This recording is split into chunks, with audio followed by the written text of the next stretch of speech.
Welcome back. So now that we actually have a context, some kind of security context right here, we could actually start just working with the user itself. And what we're going to do right here, again, we're going Wild West in the security package. So first thing I want to do is just make a user locally right here. It's going to be using the context to find the user.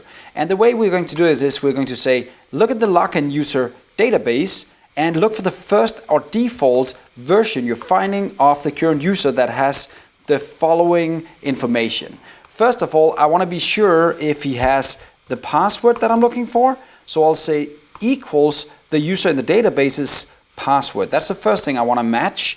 And I also want to match that the user will actually have the correct username. So I'll say and username dot, and then I'll look at the actual user's username. There we go. So now we're going to try and match both the username and the password for the user that's logged in that we're getting here from the outside. Now again, this password needs to be hashed later, but let's just live with plain text for now just to kind of communicate and continue right here with that setup. Now we're going to say if we do find a user, so if this guy is not null, then we found our user. And if we found our user, then we can generate the token like this and we can be happy. Right? So that's kind of the goal right here. Everything went well, we found a user, and now we'll generate the token and return it.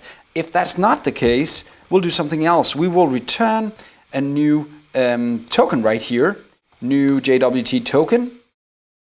And that token is not going to contain any JWT information. It's going to be a message saying user or password not correct, something like that, to kind of explain that something went wrong right here in this validation right here. It didn't work, and we don't even need the else. We can just get rid of that else if we don't want to, because it'll always end with this return statement anyway. So there we go. Now we kind of have this validation right here. If we have a user, then do something. If we don't have a user, then return no token available. So let's try and actually go to the startup file now and just generate a couple of users. And again, I'm just going to, for now, keep it inside this code right here. So I'll say login users add, and we'll just add a simple user right here, new login user.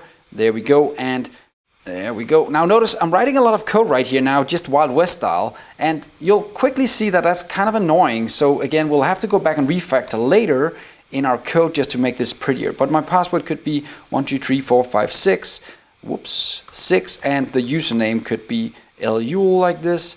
There we go, LUL, there we go.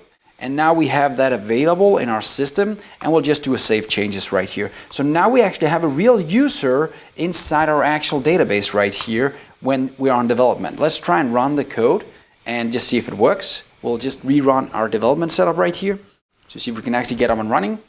So the code is running. Let's try and go in and actually just clean out and log out. I think we already logged out. Perfect. So we have to go and log in now. And now I actually have to specify something real here. So let's just start with a password saying 123457.